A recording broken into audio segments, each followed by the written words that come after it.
I lied. I can't do Balatro. I have to do a retrospective of the I-level games. Because that was the last I game. So now I have to talk about how I felt about all the games. Maybe I can do that before the ad break?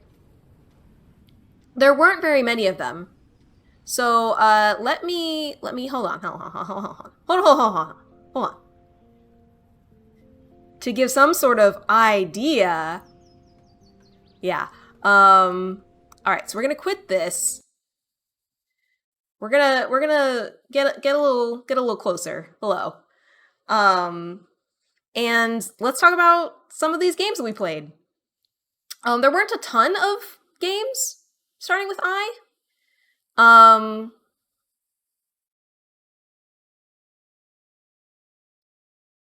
Okay, so the first game that we played starting with I was called In Between, and I had to think about it for a second, being like, what was that game again?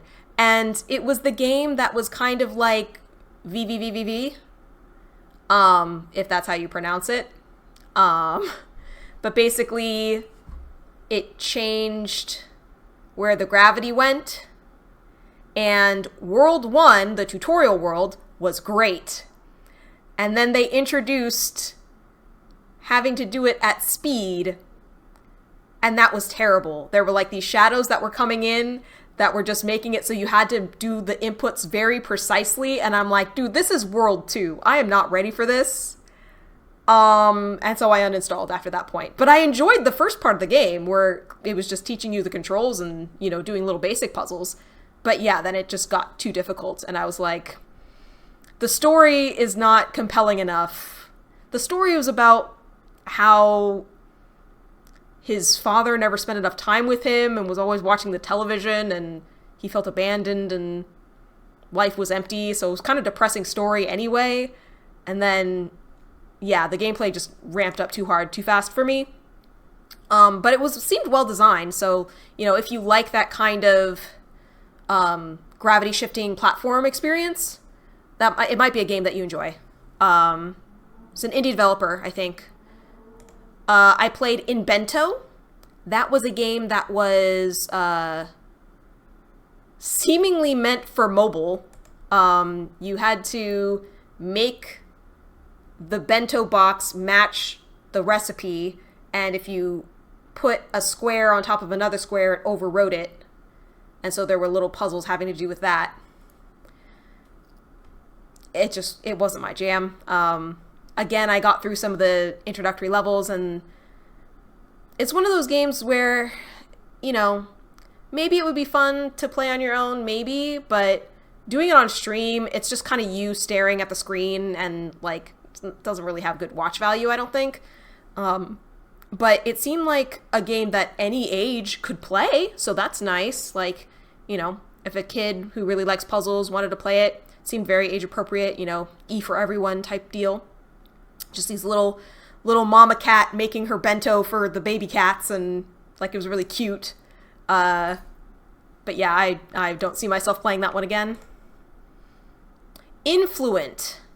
Influent was interesting because it was kind of an educational game. It wanted you to learn a new language. Like, that was the whole point of the game.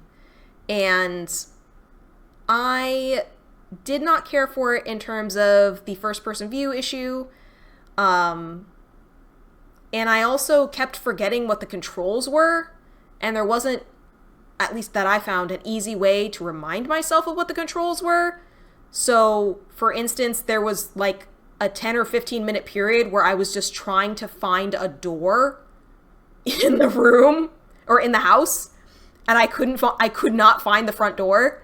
And that just might be a skill issue. Like, I'm not used to playing first person games, and yeah, but I didn't get very far into it. I feel like it's difficult for me to give a good evaluation. It was not adorable. Yes, indeed, Super Bass. Indeed. The Inner World.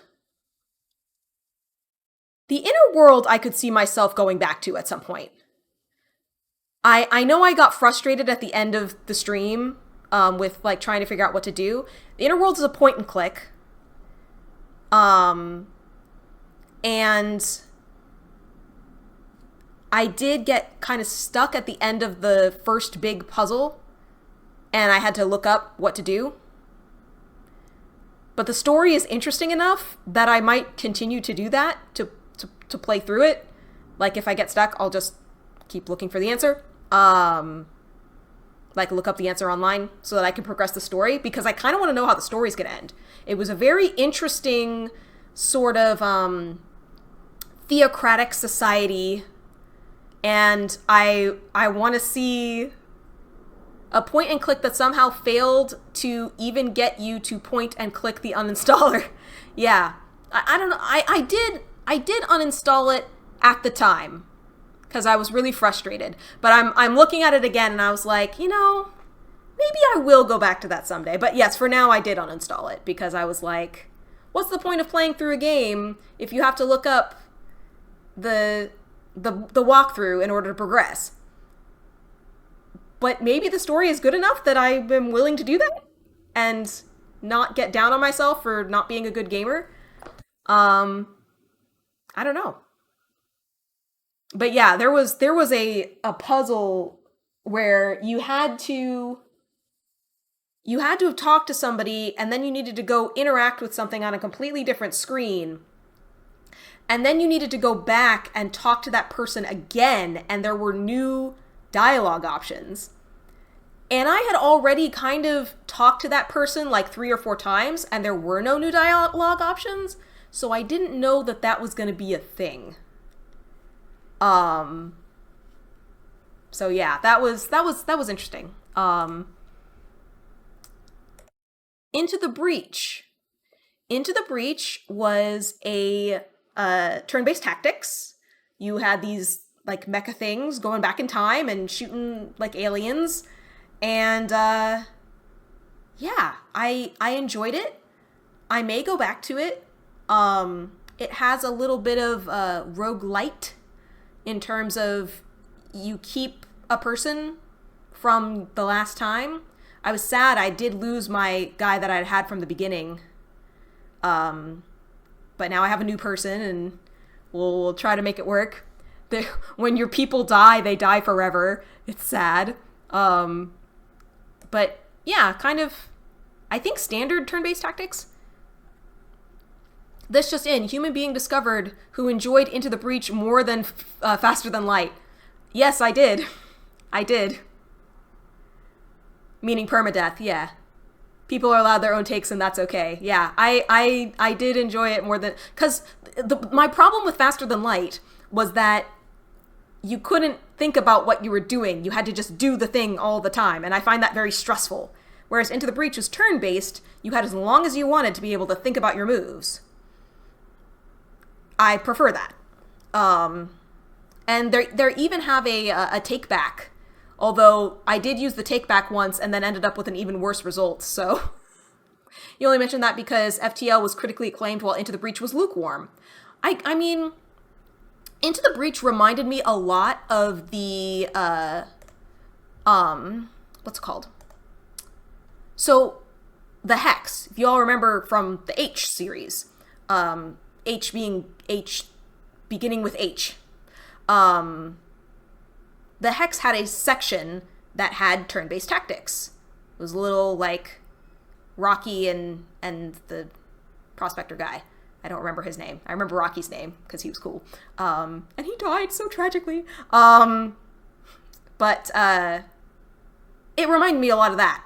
And considering that that is supposed to be, standard turn-based tactics, representative of the genre, I could see how maybe people would be like, oh, well, Into the Breach didn't do enough to evolve the genre or something like that, maybe. But I'm new to turn-based tactics for the most part. I've played a few games. There was this one Pokemon game once that I'm trying to remember the name of that I think was turn-based tactics, and it was on the 3DS, I think. Possibly the DS, and I played the crap out of that, and I conquered like the entire continent. Pokemon Conquest! That was it! That was it! Pokemon Conquest! Yes. I really liked Pokemon Conquest. But I think that's the only other turn-based tactics game I've ever played. So it was DS compatible, but advertised for 3DS. Got it, got it, got it. Um, you mentioned in FTL, they advise in the tutorial to pause often. But even the decision to pause is still a decision that you need to make quickly. Um, so Into the Breach was basically just the company that made FTL, then producing a game that was pretty okay. You did Conquest 100% as well? Yeah. It was good. It was good. I liked that it was so different from other Pokemon games. But anyway, focusing. Into the Breach I enjoyed. We skipped Inward because it needed me to give my email address, which I didn't want to do. Iris and the Giant. Iris and the Giant was enjoyable. As expected, because it was a roguelite deck builder, which is kind of my jam. The themes were a little bit depressing and emo and kind of reminded me of like childhood stuff because it centers on this girl who is not accepted by her peers, and everyone is like, why are you so emotional and quiet? Stop being that way. You're wrong. So, pain from the inner child. But yeah, I enjoyed it. I liked that it was, her battling her inner demons.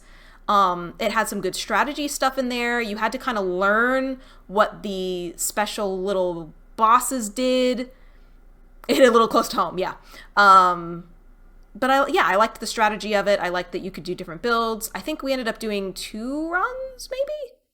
Or like 2 main runs after the tutorial. But yeah, I enjoyed it. I would play it again. And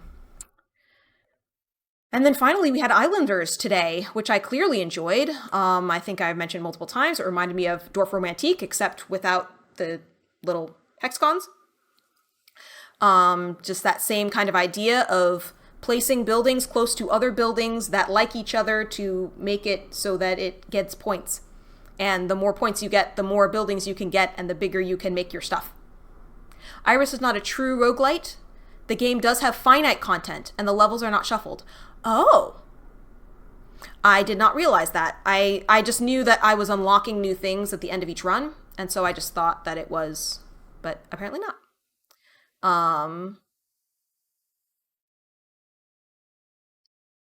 It felt like they were shuffled from just how big they were. Okay, got it. But the stages are fixed the same way every time. Okay, so it's not. It's just a deck builder then, in that case. Instead, it relies on chapters. Okay, cool. Well, that could make it even a little bit easier then to beat.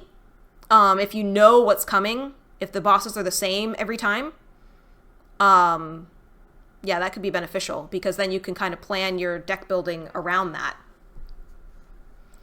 But yeah, if you like Slay the Spire, but you don't like the randomness, there you go. There you go. That's a good sales pitch. But yeah, I enjoyed Islanders as well. So yeah, I guess that's how I felt about the iGames. Now I'm gonna go on ad break and I'm gonna bring back the Balatro game and we'll see how it goes. So I shall be right back. Eyes overwhelmingly positive.